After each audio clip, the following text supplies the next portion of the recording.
ನಮಸ್ಕಾರ ಉತ್ತರ ಕರ್ನಾಟಕ ಮಂದಿಗ, ನಾನು ನಿಮ್ಮ ರಾಣೆಬೆನ್ನೂರು ಹುಡುಗಿ ಮಾಡ್ತಾ ಇರೋ ಮಿನಿ ವ್ಲಾಗ್. ಇವತ್ತು ನಮ್ಮ ಕಾಲೇಜ್ನಾಗ ಎಕ್ಸಾಮ್ ಇತ್ತು, ಅದಕ್ಕೆ ಎಕ್ಸಾಮ್ ಮುಗಿಸ್ಕೊಂಡು ಮನೆಗೆ ಬಂದೆ. ಆಮೇಲೆ ಹೊಸ ಕಾಲೇಜ್ ಡ್ರೆಸ್ ಕೊಟ್ಟಿದ್ರಲ್ಲ, ಅದು ಒಂದು ಸ್ವಲ್ಪ ಪ್ಯಾಂಟ್ ಲೂಸ್ ಇತ್ತಂದು ಹಿಡ್ಸಾಕತ್ತಿದ್ದೆ.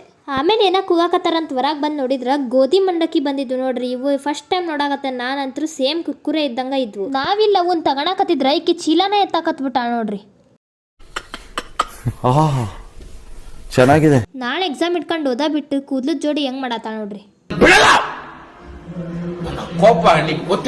ಆಮೇಲೆ ಸಾಯಂಕಾಲ ಆಗಿತ್ತಂದ್ರೆ ಚಾ ಕುಡಿದು ಮತ್ತಿನ್ನು ಇವತ್ತ ಮುಗ್ದಿದ್ದಿಲ್ರಿ ಎಕ್ಸಾಮ್, ನಾಳೆನೂ ಇತ್ತು. ಅದಕ್ಕೆ ನಾವು ಒಳ್ಳೆ ಹುಡುಗರಾಗಿ ಹೆಂಗ್ ಓದ್ಕೊಂತ ಕುಂತ್ಬಿಟ್ಟಾವ ನೋಡ್ರಿ. ನಾವು ನಮ್ಮ ಮನಿ ಮೇಲೆ ರೂಮ್ನಾಗ ಓದ್ಕೊಂತ ಕುಂತಿದ್ರ ಯಾರ ಬಂದ್ ಕದ ಬಾರಿಸ್ಬಿಟ್ಟಿದ್ರು. ಅದಕ್ಕೆ ಎದ್ರಿಕ್ಯಾಗ ಫಸ್ಟ್ ಕಿಟಕಿಯಾಗ ನೋಡಾಕತ್ತಿದ್ವಿ. ಆಮೇಲೆ ಆಗಿದ್ದಾಗ್ಲಿ ಅಂತಂದ್ ಹೊರಗೆ ಹೋಗಿ ನೋಡಿದ್ರೆ ಯಾರು ಇದ್ದಿದ್ದೇ ಇಲ್ಲ. ಆಮೇಲೆ ಹೋಗ್ಲಿ ಬಿಡು, ಮತ್ತೆ ಯಾರು ಬಂದ್ಗಿದ್ದಾರ ಅಂತ ಗಡ ಕದಾಕಂಬಿಟ್ವಿ.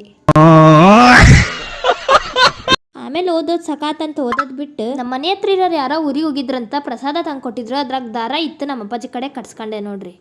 ಇಷ್ಟ ಹೇಳಕ್ ಇಷ್ಟಪಡ್ತೀನಿ. ಓಕೆ ಫ್ರೆಂಡ್, ಬಾಯ್.